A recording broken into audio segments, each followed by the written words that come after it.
Mga panahon na akala ko'y totoong pag-ibig niya para sa akin. Hindi ko na namamalayan na napapangiti na pala ako habang inaalala kong magandang mukha ni Kendra. Huminga ako ng malalim at pinatay ko ang aking computer. Kinuha kong susi ng aking sasakyan at nagsimula na akong lumakad papalabas ng aking opisina. Nang bigla na lamang bumukas ang pintuan at iniluwan nitong aking kasintahan na napakanay sa kanyang suot na kasuotan. Napakunot noo ako at tinitigan ko siya mula ulo hanggang paa. Bakit ganyan ang suot mo? Para kang nagtatrabaho sa club. Inis kong ani sa kanya habang pinagmamasdan ng kanyang katawan. Nakakapiranggot na tela lamang ang nakatakip sa kanyang harapan. Napapailing na lamang ako sa babaeng ito. Ganito ba ang klase ng babae na ihaharap ko sa dambana? No way! Don't you like it, babe? Malandi niyang wika sa akin at nararamdaman kong pagkiskis niya ng kanyang harapan sa aking katawan. Stop it, Samantha. I'm tired. Ano bang nangyayari sa'yo, ha? Inis kong ani sa kanya at mabilis ko siyang inilayo sa aking katawan. Bakit ayaw mo akong pakasalan? Malandi niyang ani habang hinihimas ang aking dibdib. Agad kong inalis ang kanyang kamay na humihimas sa aking katawan at hinarap siya. Not now, Samantha. I'm tired. Naiinis kong wika dito. Naglakad akong muli papalabas ng aking opisina at bahala siyang maiwan dito sa loob. Gusto ko nang makauwi at makapagpahinga dahil nakakaramdam ako ng matinding kapaguran sa maghapon kong pagtatrabaho. Napahiya ako sa mga magulang ko, babe. Hindi mo ba ako mahal? Pagkatapos umalis ka pa nang hindi ka man lamang nagpaalam sa akin. Ano ba ako sa buhay mo, ha? May galit na ani ni Samantha sa akin. Hindi ko siya pinansin at nagpatuloy lamang ako sa aking paglalakad. Ngunit bigla niya akong hinaklit sa aking braso. Kaya napahinto ako, tinitigan ko siya ng masama. I need to go home and rest. Ang dami kong meeting maghapon at pagod na pagod ako. Kaya pwede ba wag ngayon? Tigilan mo ako, Samantha.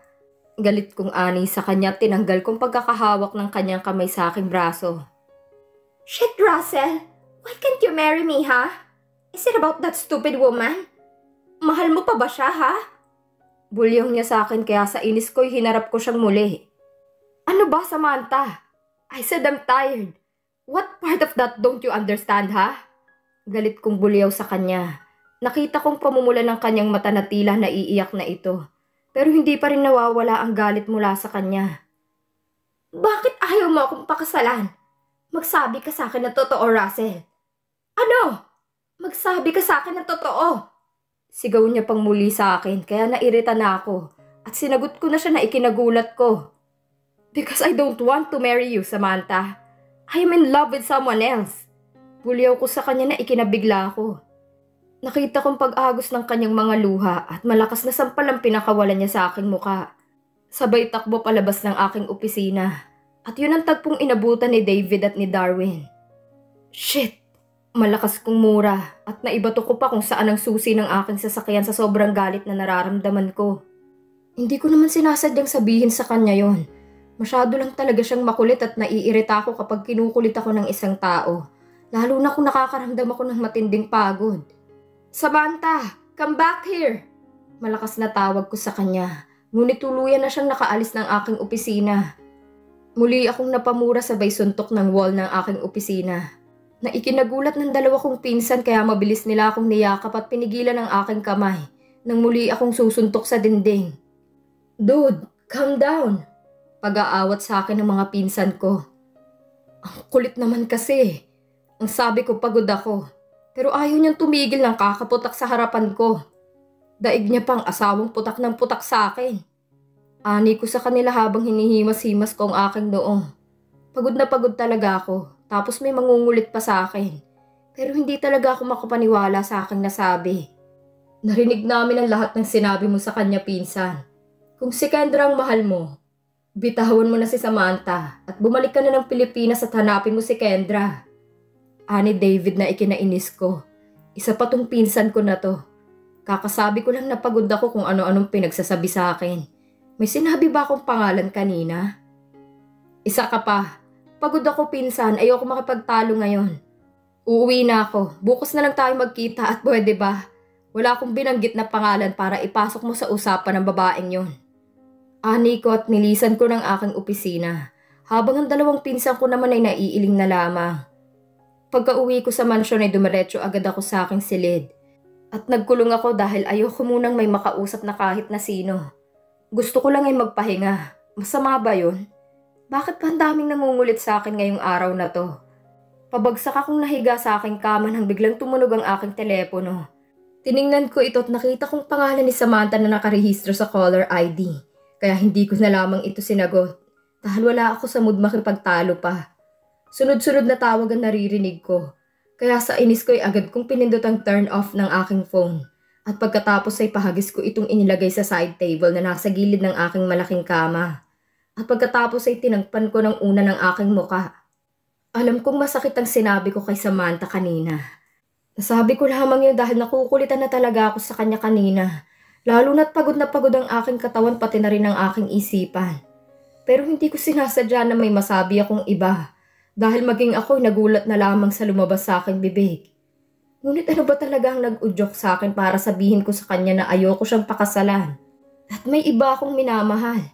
Totoo kayang sinasabi sa akin ni David na ginagamit ko lamang si Samantha upang pagtakpan ang tunay kong nararamdaman? Hindi ko alam. Wala na akong maisagot kahit sa sarili kong katanungan. Ang alam ko lang ay wala akong planong pakasalan si Samantha. Hindi ko rin alam kung bakit yun ang nararamdaman ko. Muli na namang bumalik sa aking alaalang mga araw na nasa Antipolo kami ni Kendra, kung saan ay pinagsaluhan namin noon ang akala kong pagmamahalan naming dalawa. Pero bakit niya ibinigay sa akin ang buo ang sarili niya, kung ang balak niya ay paglaruan lamang ako? Hindi ko na alam. Kinuha ko ang laptop ko, binuksan ko ang email na ipinadala sa akin ng mga tauhan ko, at napangiti ako nang makita ko na naman ang maganda niyang muka. Huminga ako ng malalim at isinara ko ang laptop ko. At muli akong humiga sa aking kama. Dumapa ako at ipinikit ko na lamang ang aking mga mata. At unti-unti na rin akong nilalamon ng kadiliman. Marahil ay sa sobrang pagod na rin na aking nararamdaman. Kendra's POV. Ilang buwan pa ang dumaan ngunit hanggang ngayon ay hindi pa rin mahanap-hanap ni Francis ang kanyang mga magulang. Ramdam na ramdam ko ang pagkabigo niya. Ang matindi niyang pagsisisi, ngunit wala naman kaming magawa upang maibsan ang nararamdaman niyang kasawian. Ang tangi lamang naming magagawa at maitutulong sa kanya ay ang damayan siya bilang kanyang mga kaibigan. Pare, tama na yan, lasing na lasing ka na. Pag-aawat ni Arman kay Francis, na ngayon ay langung-lango na naman sa alak na iniinom. Pare, wala akong kwentang anak. Wala akong kwentang tao. Dahil sa aking mga katarantaduhan ay nawala ang mga pinaghirapan ng aking mga magulang. Dahil sa akin ay hindi ko alam kung anong kalagayan ng aking mga magulang. Lahat ng nangyayaring kamalasan sa buhay namin ay akong may kagagawan. Umiiyak niyang ani kay Arman. Matinding pagkahabag ang nararamdaman ko ngayon para sa kanya. Alam kong matagal na niyang sinisisi ang kanyang sarili. Pero nangyari na ang lahat at hindi na niya maibabalik pa ang nakaraan. Ang tangi na lamang niyang magagawa ay hanapin ang magulang niya upang makakasiguro na nasa maayos silang kalagayan. Pare, huwag mong sabihin yan. Mahahanap mo din sila at magkakasama-sama din kayo. Naniniwala ako na tutulungan ka ng Panginoon upang mahanap mo sila. Ani niya kay Francis. Napahagulgol si Francis habang nakasubsob ang kanyang mukha sa dalawa niyang palad. Naaawa kami sa kanya ngunit wala namang kaming magawa upang mabawasan ang paghihinagpis niya. Tama na yan, Francis. Ihahatid ka na ni Arman sa bahay mo para makapagpahinga ka na. At maaga pa tayo nga alis bukas para hanapin muli ang mga magulang mo. Uwi ka ako naman sa kanya habang hawak-hawak ko ang kanyang kamay at pinapakalma ko siya. Tumangu-tango naman siya at pagkatapos ikinuha ko ng hawak niyang isa pang bote ng beer at itinapon ang laman nito. Tara na pare, para makapagpahinga ka na. Wika naman ni Arman at tinulungan na niya itong tumayo upang gabayan sa paglalakad pa uwi ng kanyang apartment. Sana ay mahanap na namin ang kanyang mga magulang, kahit ako'y nag-aalala na kung ano ba talaga ang nangyari sa kanila. Matagal na din kami naghahanap ngunit hindi naman namin sila mahanap-hanap. Naaawa na rin ako kay Francis na wala nang ginawa kundi ang sisihin ang kanyang sarili sa mga nangyari. Matapos naming maihatid si Francis sa kanyang tirahan, ay agad na din kaming umuwi sa kanya-kanya naming tirahan upang makapagpahinga. Mahabang paghahanap na naman ang magaganap kaya kinakailangan namin ng lakas. Kinabukasan nga ay maaga kaming gumising upang simulang hanapin ang mga magulang ni Francis. Hindi na namin alam kung saan kami magsisimula. Pero hindi kami titigil hanggat hindi namin natatagpuan sila Tita Victoria at Tito Fernan. Habang nakasakay kami sa taxi ay palingap-lingap kami. Baka sakaling makita o mahagipan lamang sila ng aming paningin. Ngunit bigo na naman kami. Kung saan-saan na kami nakarating ngunit wala ni anino nila. Nagtanong na rin kami sa mga kamag-anak ngunit katulad na nangyari kay Francis ay hindi pala nila ito tinanggap dahil natatakot ang mga ito na madamay sila sa nangyari sa kanila. Halos mag-aalauna na ng hapon at nakakaramdam na kami ng gutom kaya huminto muna kami sa isang karinderya na malapit sa may simbahan para doon na lamang kumain. Habang naghihintay kami kay Francis na umu-order ng aming pagkain, ay may kumalabit sa aking likuran mula sa pagkakaupo ko sa upuan sa aming lamesa. Ineng, palimos kahit tirang kanin at ulam lang, pangtanghalian namin mag-asawa. Maawa ka na ineng, gutom na talaga kami. Kahit tira-tira lamang may maipanglaman lamang kami sa aming mga sikmura. Para akong itinulos sa kinauupuan ko nang makilala kong boses ng babaeng nagsalita sa aking likuran. Kaya agad akong napatayo at mabilis na humarap sa kanila. At halos madurog ang aking puso sa aking nakikita. Nang tumambad sa harapan ko si Tita Victoria at Tito Fernan na madungis. Payat na payat at sira-sira ang mga kasuotan. Mabilis na nagtuluan ang aking mga luha. Para akong muling namatay habang pinagmamasdan ko ang kahabag-habag na kalagayan ng mga magulang ni Francis. Oh my God! Wika ko sabay takip ng dalawang kamay ko sa aking bibig habang walang patid na nagtutuluan ang aking mga luha. Mabilis akong napalingon kay Francis. Nawala pa rin kamalay-malay na nasa harapan ko lamang ang kanyang mga magulang. Kaya sa sobrang pagkabigla ko, ay agad kong tinawag ng malakas ang pangalan ni Francis na lumingon naman agad sa akin. Pagkarinig ng halos pasigaw na pag-iyak ko sa pagtawag sa kanyang pangalan. Francis! Francis! Sigaw ko habang nag-uumapaw ang mga luha mula sa aking mga mata. Habang si Arma naman ay tila ba nauunawaan na kung sinong mag-asawang nakatayo sa aming harapan. Habang sila Tito Fernan naman ay nakatitig sa amin at walang humpay na umiiyak. Halos magkandadapa-dapa sa pagtakbo si Francis palapit sa amin nang makita niya ang kanyang mga magulang na nakatayo sa aking harapan na nanlilimos ng makakain. Agad niyang niyakap ang mga magulang na halos humahagulgol na ito ng malakas at maging mga magulang niya ay walang patid na lumuluha habang magkayakap ang mga ito. Mom, Dad, Panginoon ko po, patawarin niyo po ako. Oh God, kasalanan kong lahat ng ito. Umiiyak na ani ni Francis sa kanyang mga magulang na ngayon ay nakayakap na rin sa kanya at malakas na humahagulgol. Panginoon ko, patawarin po niyo ako sa mga kasalanan ko at maraming salamat po at ibinalik niyo muli sa akin ang aking mga magulang. Halos maghalo ang sipon at luha ni Francis sa pag-iyak habang yakap-yakap ang kanyang mga magulang. Hanimo ay nadudurog ng paunti-unti ang aking puso sa mga nangyayari ngayon sa aking harapan.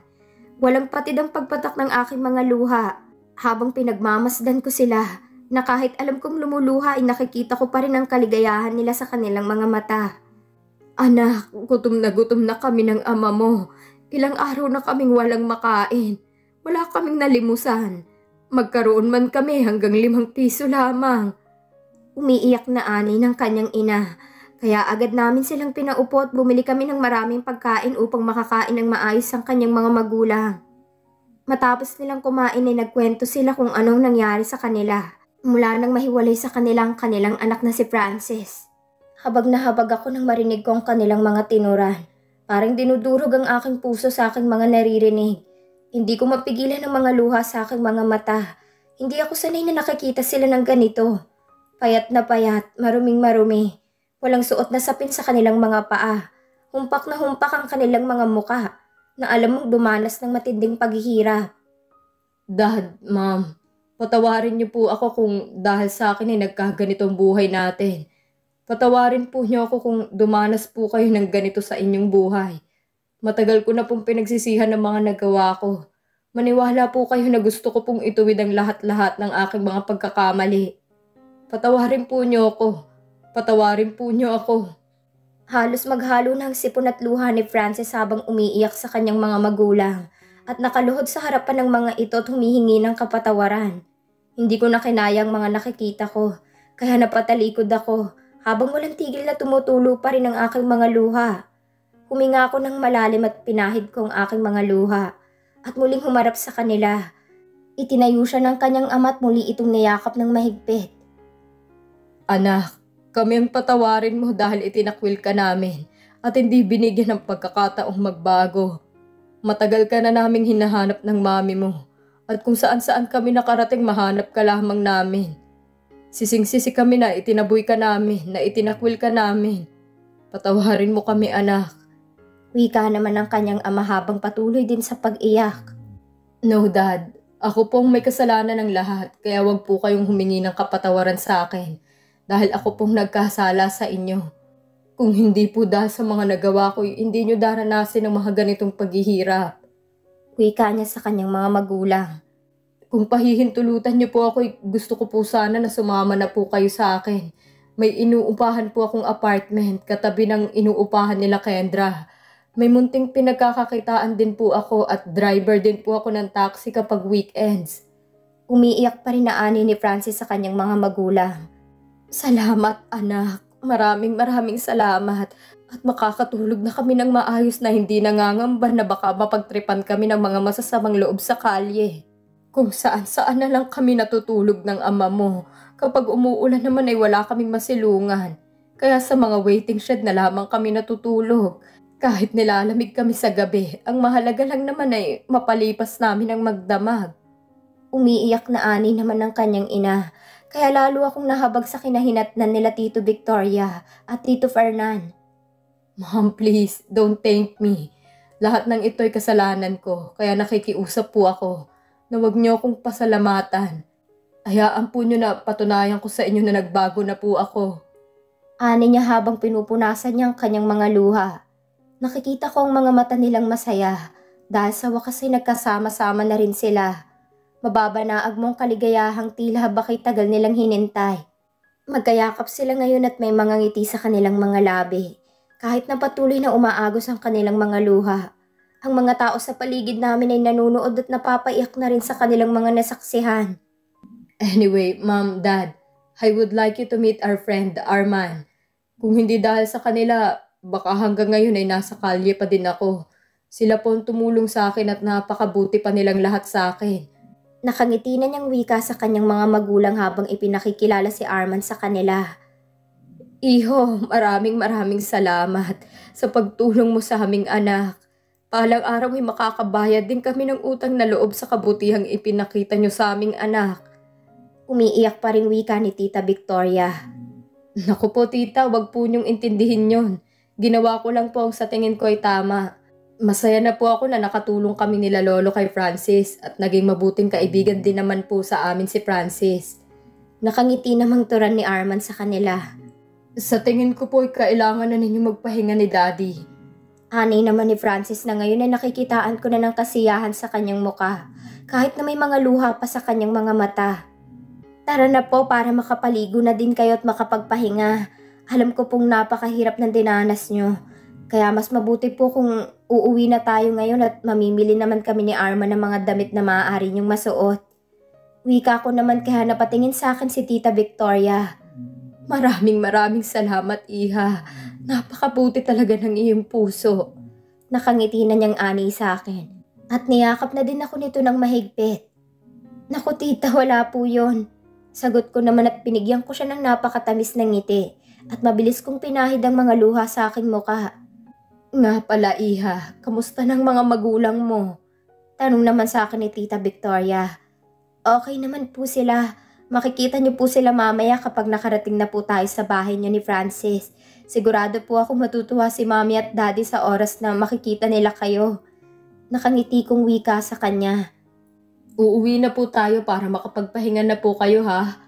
Matagal na po naghihintay ang inyong malambot na higaan. Nakangiti namang ani ni Francis sa kanyang mga magulang. At pagkatapos ay tumayo na ako at inalalayan ko ng tumayo ang kanyang ina, habang si Francis naman ay inalalayan ng kanyang ama. Sa wakas ay natapos na din ang matagal na paghahanap ni Francis sa kanyang mga magulang. Sa wakas ay may panibagong bukas na naghihintay sa kanila. Masaya akong makita na buo ng muli ang kanyang pamilya.